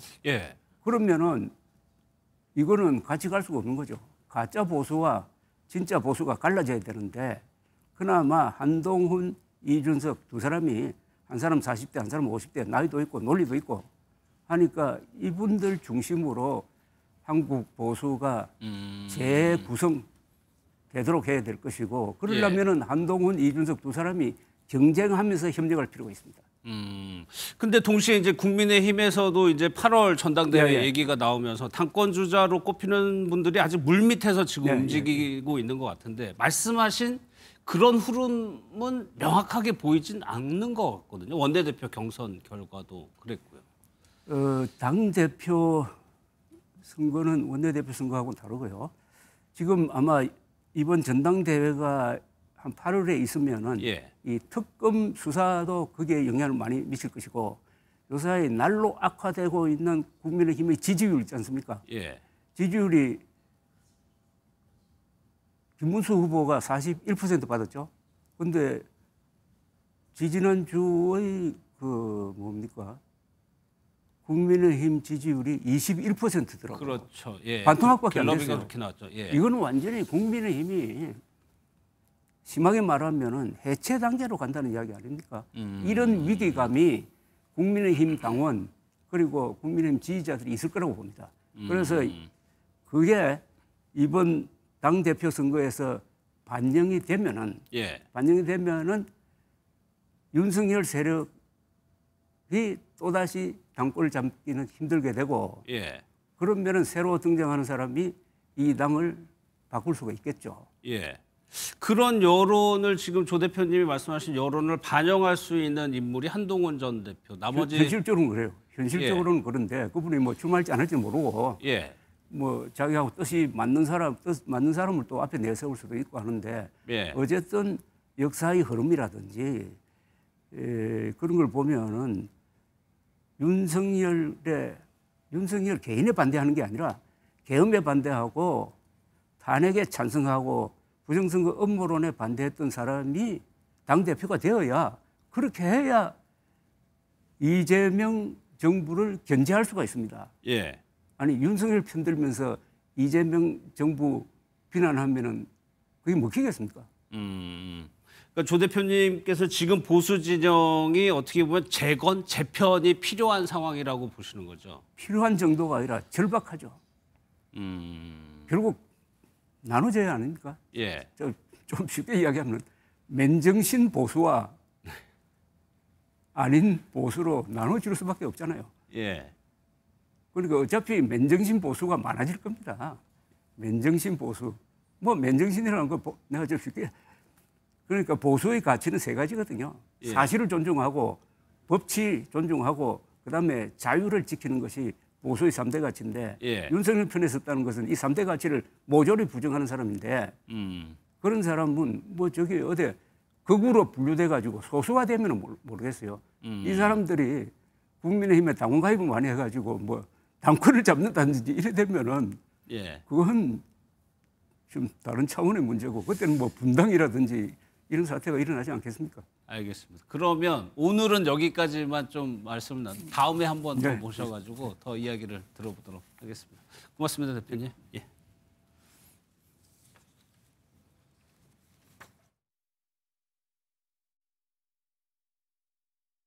놀라운 게 1999년도에 상당히 파격적으로 신사복 광고 거의 그 당시 모델료로 2억 원을 받았는데 바로 결식아동 지원과 북한아동 결핵 지원에 다 기부했더라고요. 뭐 저 자세히 말씀드릴 건 아닌 것 같습니다. 그냥 그런 일이 있었습니다. 후보께서는 그 윤석열 정부가 5년을 채우지 못하고 임기도 못 채우고 이 몰락한 이유가 가장 큰 이유가 뭐라고 생각하십니까, 후보님? 망할 짓을 했기 때문 아닌가 이렇게 생각합니다. 위원장님 화면을 한번 봐주시기 바랍니다. 의원이 질의하고 있는 순간에도 계속 휴대폰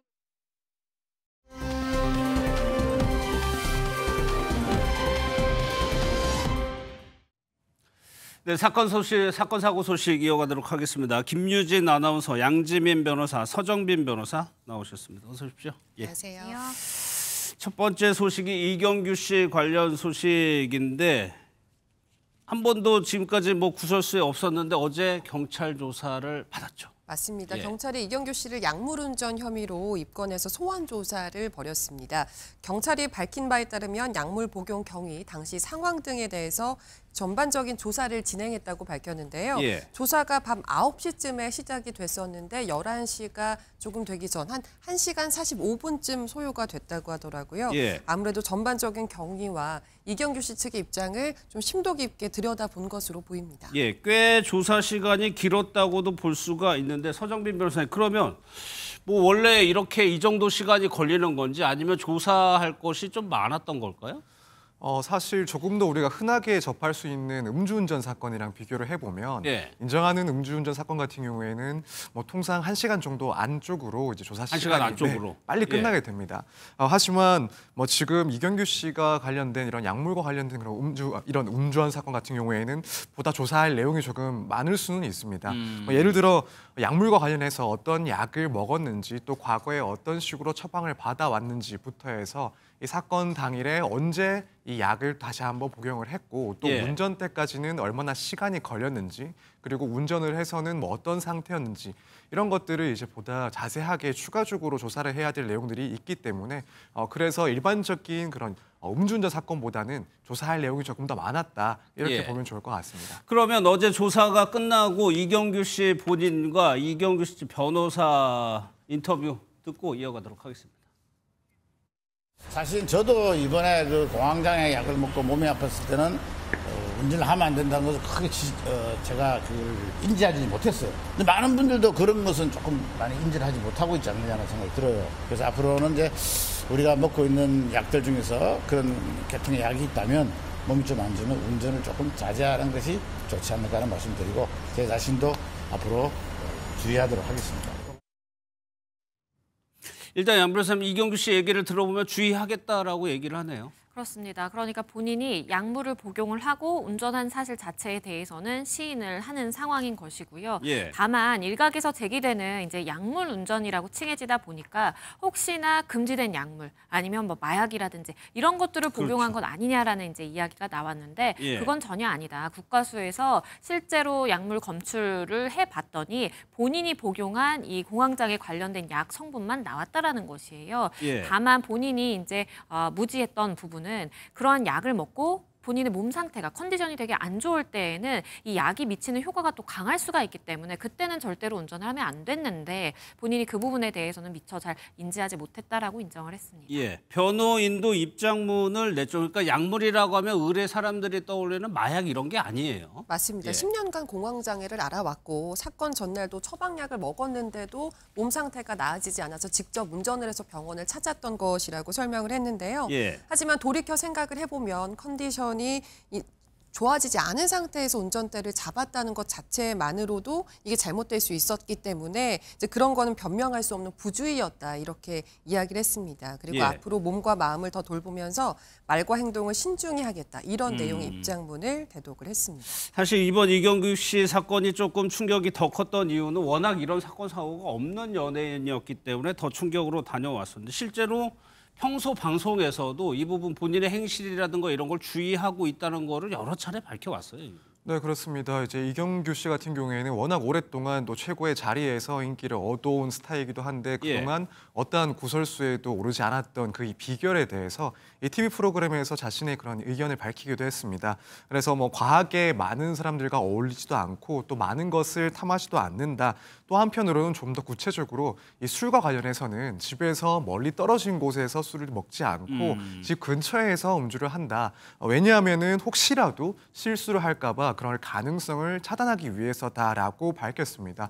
사실 변호사 입장에서도 이 이야기가 상당히 좀 와닿긴 했습니다. 실제로 많은 의뢰인들을 봤을 때 그리고 음주로 인해서 사고를 낸 그런 의뢰인들을 보면 뭐 처음부터 어떠한 의도를 가지고 혹은 어떠한 예견을 하면서 음주를 한 것은 아니고 결국엔 취한 상태에서 자신도 모르는 그런 상태에서 범죄를 저지르거나 혹은 사고를 일으키는 경우가 무척 많습니다. 그러다 보니 뭐 개인적으로도 혹여라도 내가 예상치 못한 상황이 발생할까 봐 음주를 할 때는 항상 조심을 해야 된다라는 것을 변호사니까 조금은 더 인지를 하고 있다라고 생각을 했는데 그동안 구설수도 없었던 이런 이경규 씨가 이런 마음가짐으로 음주를 상당히 조심해 왔다는 그런 이야기를 들었을 때 상당히 신중한 사람이구나 이걸 한번 느낀 그런 인터뷰였습니다. 그러면 양 변호사님 결과적으로 공황장애 약을 먹고 운전을 하면은 처벌을 받는 건가요? 처벌을 받을 수도 있고 아닐 수도 있습니다. 여기서 이 처벌 여부를 가르는 쟁점은요. 본인이 약을 복용했다라고 하더라도 정상적으로 운전할 수 있는 상태였는지 아닌지가 쟁점의 기준이 되는 것이고요. 아무리 내가 처방받은 약이라고 하더라도 감기약이든 아니면 수면제든 뭐 정신과에서 처방해준 약이든 처방받은 합법적으로 받은 약이라고 하더라도 만약에 이걸 내가 먹었을 때 정상적으로 운전하기는 어렵다라는 판단이 들면 절대로 운전하면 안 되는 것이고요. 내가 복용량을 맞춰서 내가 복용했는데 라고 하더라도 운전대를 잡았을 그 당시에 정상적인 상황이 아니었다라고 판단되면 충분히 처벌받을 수도 있습니다. 그럼 서 변호사님 이게 처벌될 수도 있고 안 할 수도 있으니까 뭐 경찰이 수사를 했다라고 볼 수도 있겠지만 이렇게 좀 오래 조사를 한 이유가 있었을까요? 사실 이 부분은 조금 추측이긴 합니다만 어쨌든 당시의 정황 그리고 상황을 봤을 때 이경규 씨가 약물의 그런 영향 하에 운전을 했다라는 그런 의심점이 있지 않나 이렇게 생각이 됩니다. 사실 이 소식을 처음 접했을 때도 뭐 저를 포함한 많은 분들께서 조금 의아하게 생각했던 점이 본인의 차량이 아닌 타인의 차량을 운전하고도 모를 수가 있나. 그렇죠. 사실 뭐 동일한 차종이고 뭐 동일한 색상이라 하더라도 내 차가 아니라는 것은 운전대를 잡으면서 알 수가 있지 않았을까. 그런데 그러지 못했다라는 것은 결국에는 뭐 약물 때문에 어떠한 사고 판단을 하는데 조금 어려움이 있는 사항이 아니었을까. 이 점이 조금 의심스럽긴 했습니다. 네. 그래서 아무래도 경찰 쪽에서는 이 사실, 그러니까 다른 사람의 차량을 운전했다라는 사실을 두고 일단 약물의 영향을 상당히 받았을 가능성이 있다라고 보지 않았을까. 또 한편으로는 뭐 운전한 그런 과정이라든가 혹은 이후에 경찰과 그런 이야기를 나눌 때의 그런 모습들을 보고 운전하기엔 조금 어려운 상황이었다라는 그런 의심점을 가지고 있지 않았을까 이렇게 생각을 합니다. 결국에는 경찰 조사까지 이뤄졌는데 초기에는 소속사에서 좀 감기약 이렇게 좀 해명을 했었죠. 맞습니다. 이경규 씨 소속사에서는 처음에 처방받은 감기약과 공황장애약을 복용했을 뿐이고 이 주차 관리요원의 실수 때문에 빚어진 해프닝이다. 이렇게 해명을 했었는데요. 하지만 이런 사정이 있다고 하더라도 뭐 법률 위반이 있다면 그건 또 다른 문제가 되는 것이고 다만 현재로서는 어떤 처분이나 뭐 조사 결과가 확정된 상황은 아니기 때문에 조금 더 사안을 지켜보는 편이 나을 것 같습니다. 그래서 방송에서는 지금 여파가 조금 이어지고 있는 것 같긴 해요. 네, 일단 28일과 29일에 방영 예정이었던 이경규 씨 출연 예능 프로그램이 모두 결방이 확정된 상태입니다. 다만 각 방송사에서는 이것이 이경규 씨 때문이 아니고 뭐 협찬 아이템이 들어올 때마다 이제 녹화를 하는데 이제 그런 영향이 있어서 결방이 있는 것이다라고 얘기를 한다거나 일요일에서 화요일로 편성이 바뀌면서 이번 주에 방송을 쉬어가게 된 것이다. 이렇게 해명을 했거든요. 과연 진짜 이경규 씨 논란에 영향이 있는 건지 없는 건지는 이것도 지켜보면 알게 되지 않을까 싶습니다. 앞서 봤지만 이경규 씨가 워낙 뭐 이미지도 좋고 자기 관리를 잘 해왔기 때문에 어제 조사 결과에 따라서 좀 응원하는 목소리도 있는 것 같고 양 변호사님 어떻게 좀 대중들은 보고 있습니까? 대중들의 좀 엇갈린 시각이 존재하는 것 같습니다. 일부 대중들의 경우에는 오랫동안 꾸준히 바른 이미지를 지켜왔는데 그것은 본인이 굉장히 생활함에 있어서도 좀 조심하고 있었다라는 의미이고 이번 사건의 경우에는 단순 실수라고 생각한다. 그리고 국민 MC에 대해서 의심하기 어렵다라는 이야기도 있고요. 반면에 약 종교에 상관없이 어쨌든 운전대를 잡았을 당시에 그 영향이 미쳤다라고 한다면 철저하게 조사하고 입건되어서 다른 일반인들과 마찬가지로 처벌을 받아야 된다라는 의견도 있습니다. 사실 연예인들의 좀 영향력 뭐 이런 걸 생각하면 뭐 이런 사건들이 워낙 또 크게 보도가 되기 때문에 연예인들 스스로도 좀 조심을 많이들 하죠. 맞습니다. 이런 경우에 뭐 다시 복귀하는 사례들이 있다고는 해도 음주운전 이력이 그렇다고 해서 없었던 일이 되는 것은 아니기 때문에 굉장히 신중한데요. 가수 성시경 씨는 본인 유튜브 채널에 출연해서 이런 이야기를 했습니다. 음주운전으로는 잡혀가지 않도록 하겠다. 이렇게 팬들과 약속했다. 이런 이야기를 했는데요. 평소에 굉장히 주당으로 유명한 연예인이지만 술로 인한 사건, 사고에는 휘말리지 않겠다. 이런 의지를 보인 겁니다. 가수 김희철 씨는 한 방송에서 음주운전을 할까 봐 차를 안 산다. 이렇게 이야기를 하기도 했고요. 또 가수 영탁 씨는 심지어 운전면허 자체가 없대요. 혹여나 구설수에 오를까 봐 면허를 딸 생각조차 하지 않았다고 합니다. 알겠습니다. 그러면 서 변호사님 지금 경찰 수사 결과를 좀 예상을 해보면 어떻게 좀 할 수 있을까요? 네, 일단 뭐 당시에 약물의 영향 하에 있었다라는 점이 인정된다라는 전제하에 뭐 그럼에도 불구하고 이경규 씨에 대해서는 상당히 가벼운 편에 속하는 그런 벌금형이 선고가 되지 않을까. 벌금형 정도. 네, 이렇게 예상을 하고 있습니다. 사실 지금 이런 범죄 같은 경우에는 뭐 최대 3년 이하의 징역에 처하거나 혹은 1,000만 원 이하의 벌금에 해당을 하는데 우선 아까 이제 이경규 씨가 인터뷰를 했던 것처럼 사실 일반인들 입장에서는 이런 처방된 약을 먹고 운전을 하는 것이 불법이다, 범죄에 해당할 수 있다. 이걸 인식을 잘 못하는 경우들이 뭐 대부분이긴 합니다. 그래서 이런 설명도 사실은 충분히 이해할 수 있는 수준의 그런 내용들이었고 또 한편으로는 그동안 이제 계속 오랫동안 처방을 받아온 약을 먹고 운전을 한 것이기 때문에 이런 점도 상당히 조금은 고려를 받을 수 있는 사정이라고 생각을 합니다. 예. 물론 이제 법을 몰랐다고 해서 처벌 자체가 안 되는 것은 아닙니다만 뭐 그럼에도 불구하고 뭐 고의적 그리고 악의적으로 법을 위반했다라고 볼 만한 그런 사항은 절대 아니기 때문에 결국에는 벌금형을 선고받게 될 것이다 예상을 하고 있고 그 방식도 뭐 정식 재판이 아니라 이제 검찰이 청구를 하면은 법원에서 이제 결정을 내리는 그래서 정식 재판이 아닌 결정문을 받게 되는 약식 명령으로 끝이 나지 않을까 이렇게 예상을 하고 있습니다. 알겠습니다.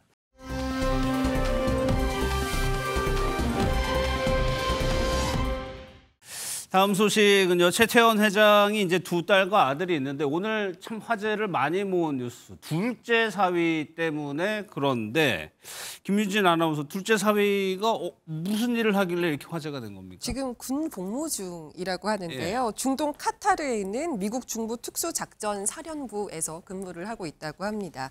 이렇게만 얘기하면 어딘지 감이 잘 안 오시잖아요. 지금은 이스라엘과 이란이 종전을 했습니다만 최근에 이란이 미사일 공격을 했었던 곳이라고 합니다.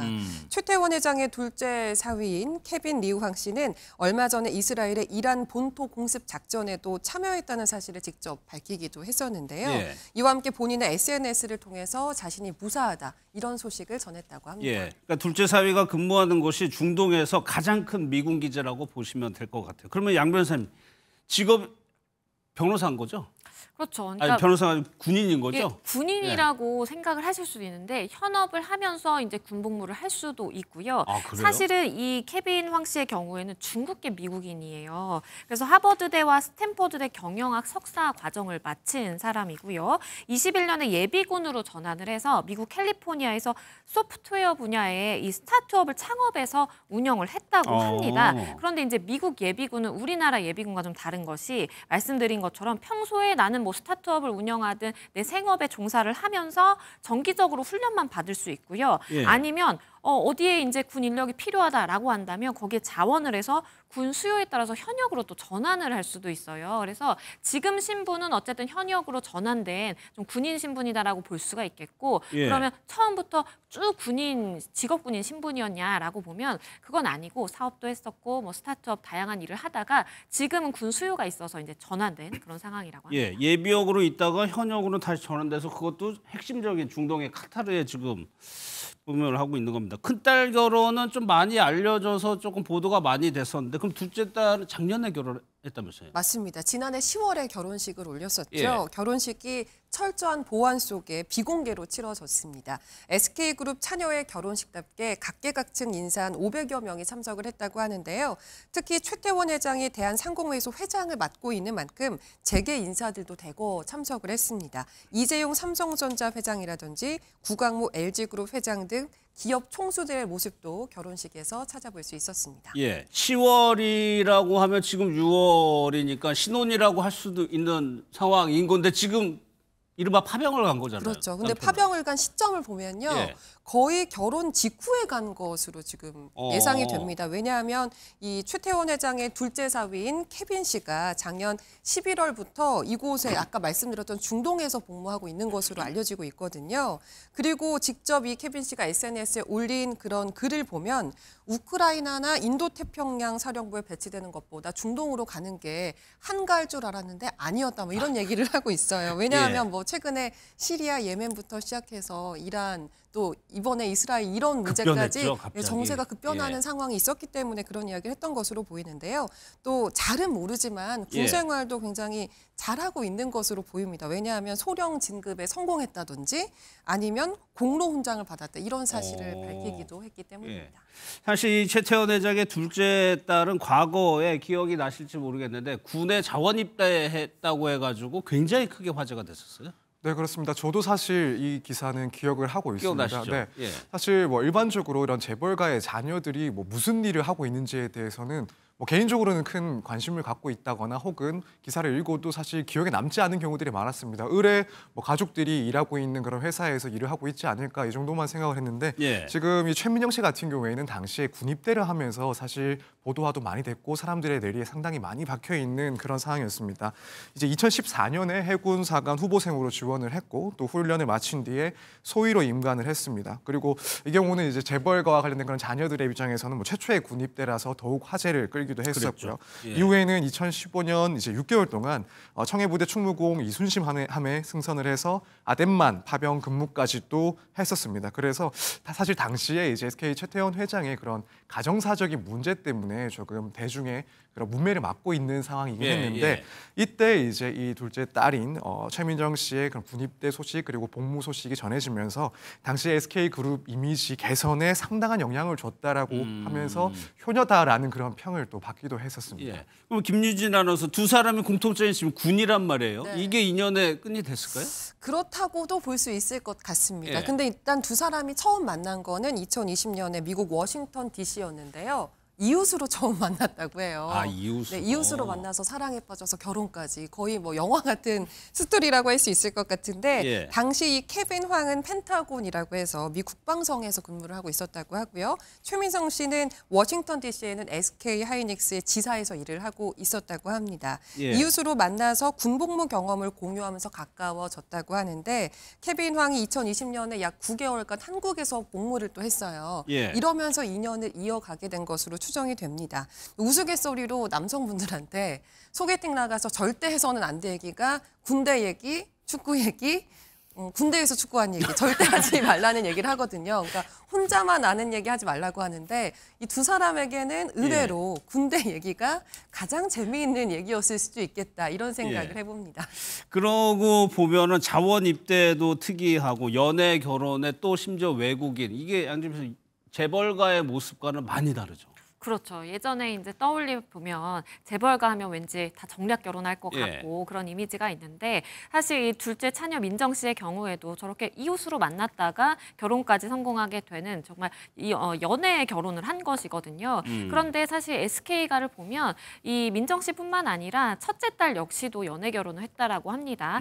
사내 커플로 발전을 해서 연애를 이어가다가 결혼을 한 걸 보면 이 최태원 회장뿐만 아니라 뭐 노소연 관장도 이렇게 자녀들의 결혼이라든지 연애에 있어서는 굉장히 열린 마음을 가지고 있는 것으로 보이고 이 외국인이라고 하더라도 사위를 맞이하는 그러한 설레는 감정을 본인의 SNS에도 많이 올렸거든요. 민정이가 뭐 사랑하는 사람 만났다고 한다. 만나러 나도 미국에 가려고 한다라면서 이렇게 설레는 감정이라든지 그리고 이 부부와 찍은 사진도 많이 올리는 걸 보면 그만큼 좀 사이가 굉장히 돈독한 것 같습니다. 다른 재벌가에서도 뭐 요즘 시대를 반영하게 좀 과거와는 다른 모습이 좀 벌어지는 것 같아요. 맞습니다. 과거에는 통상적으로 뭐 재벌가끼리 서로 사돈을 맺는 약간 폐쇄적인 혼맥 구조를 보여줬었는데요. 요즘에는 좀 문화가 달라지고 있는 것 같습니다. 한 예로 한화의 김승현 회장의 아들들의 사정을 보면 장남 김동관 부회장 같은 경우에는 입사 동기와 10년간 연애를 하다가 결혼에 골인했다고 전해지고 있습니다. 지난해 최민정 씨 결혼식에서 주목을 받았던 뭐 사람 당연히 최태원 회장과 노소연 관장의 만남이었다는데 양 변호사님 뭐 항소심 판결 후에 그 당시에 처음 만나는 거였다고 그래요? 그렇죠. 그래서 세간의 주목을 더 받았습니다. 이제 두 사람이 오랜 시간 이혼 사건으로 굉장히 좀 분쟁을 빚어오던 그런 와중에 자녀가 결혼을 해야 되니까 부모로서 사실 참석을 해야 되잖아요. 그래서 과연 두 사람이 마주했을 때 그 기류가 어떨지 사실 재판을 할 때에는 변호사들이 출석을 하기 때문에 변호인만 마주하는 사이고 본인들은 사실 대면할 기회는 없거든요. 그럼에도 불구하고 이렇게 자녀의 이제 그런 기쁜 자리이다 보니까 두 사람의 반응이 궁금했었는데 일단은 혼주석에 다른 여느 부부들과 마찬가지로 이렇게 자리를 해서 마주 이렇게 옆에 나란히 앉았다라고 하고요. 다만 서로 이제 어떠한 화기애애한 대화라든지 이런 것들은 오고 가지는 않았다고 합니다. 사실 뭐 저희가 며칠 전에도 짚었지만 지금 뭐 소송이 진행 중인 거잖아요. 네, 그렇습니다. 사실 이른바 세기의 이혼이라고 해서 최태원 회장과 그리고 노 관장의 그런 재판이 여전히 진행 중인 상황입니다. 예. 1심에서는 이제 최태원 회장에게 665억 원의 재산을 분할하라라는 판결이 나오긴 했지만 2심에서는 이제 그 금액이 1조 3,808억으로 올랐기 때문에 이후에 상고를 했고 아직까지도 이 상고심은 진행 중인 상황입니다. 예. 지난해 저 결혼식을 잠깐 보면 최근에 이렇게 많이 하던데 아버지 입장에서 서운할 수도 있는 뭐 장면이라고 해요. 네, 보통 결혼식에서는 신랑이 먼저 입장을 하고 신부는 아버지 손을 잡고 같이 입장을 해서 버진로드를 걸어 들어가잖아요. 그런데 최 회장의 둘째 딸 민정 씨는 아버지는 혼주석에 두고 혼자 걸어서 입장을 했습니다. 그래서 이 아버지가 좀 섭섭해할 수도 있었겠다라는 이건 어디까지나 추측인데요. 2017년에 장녀 결혼식 때 보면은 손을 같이 잡고 들어갔거든요. 그렇기 때문에 이번에 둘째 딸은 혼자 이렇게 들어간 것이 일각에서는 혹시 부모님 이혼 소송을 염두에 두고 한 것이 아니냐. 이제 그런 이야기가 흘러나왔지만 전혀 근거는 없는 이야기인 것 같고요. 심각하게 볼 것이 아닌 게 앵커님 말씀대로 요즘은 뭐 같이 들어가는 경우도 있거든요. 신랑 신부가 동시 입장하는 경우도 있기 때문에 이제 그렇게 이해할 수 있을 것 같습니다.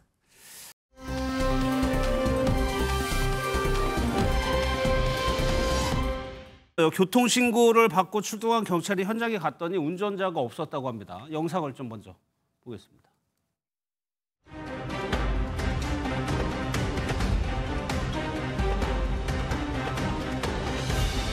운전자들 다 안에 있어요? 사람이 하나도 없다고요?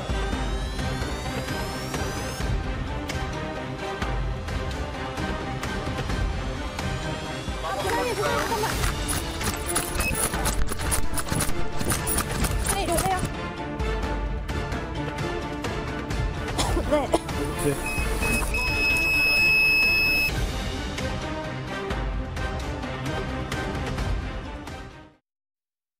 신고를 받고 경찰에 출동을 해보니까 차 안에 운전자가 없었어요. 맞아요. 저게 어느 정도 사고였냐면 자동차 바퀴가 빠질 정도의 큰 사고네요. 사고였거든요. 그런데 안을 들여다 봤더니 아무도 없고 운전자도 없었던 겁니다. 그래서 경찰이 운전자가 도망쳐야 될 사정 혹은 뭐 음주운전 같은 거 아닌가 의심하고 주변을 수색하기 시작했습니다. 예, 운전자가 그야말로 행방불명이 된 건데 경찰이 찾긴 찾았죠. 찾았습니다. 이 찾는 데에는 자동차 내에 우리가 블루투스 연결 많이 하잖아요. 이게 큰 몫을 했습니다. 차량 안에 블루투스 상황을 봤더니 이게 아직 연결이 되어 있는 거예요. 그 말은 우리가 멀리 떨어지면 블루투스 연결이 끊기는데 연결되어 있다는 것은 인근에 숨어 있겠다라고 해서 주변을 수색을 했고요. 결국에는 숨어 있던 운전자를 발견하고 현장에서 검거할 수 있었습니다. 예, 그러면 이 운전자는 숨었던 이유가 있겠죠. 우리가 예상했던 대로 음주운전은 맞았습니다. 측정을 해보니까 혈중 알코올 농도가 0.14%로 면허 취소 수준이 나왔다고 하고요. 도로교통법 위반 혐의로 현장에서 검거가 됐다고 전해집니다. 근데 양 변호사님 이렇게 음주운전에 단속에 걸리면 실제로 차 버리고 도망가는 사례들이 왕왕 있다면서요. 그렇죠. 왜냐하면 도망가면 음주운전으로 처벌 안 받는다라고 생각을 하시는 분들이 좀 있기 때문에 그렇게 도망을 가려는 시도들이 종종 이루어지는데요. 이 양주에서 있었던 일입니다. 경찰이 지시를 무시하고 도주를 합니다. 경찰이 직감을 한 거죠. 뭔가 숨겨야 되는 부분이 있나 보다라고 해서요. 추적을 한 끝에 이 아파트 주차장 차단기를 뚫고 들어가서 이상한 환풍실 내부로 들어가는 겁니다. 그런데 안을 수색해보니까 아무도 없는 거예요. 그 옆에 쓰레기통이 있었는데 심지어 쓰레기통에 들어가서 숨어 있었던 경우도 있었고요. 뭐 부산에서는 음주운전을 위험하게 이어가다가 결국엔 사고가 발생하는 경우도 있었습니다.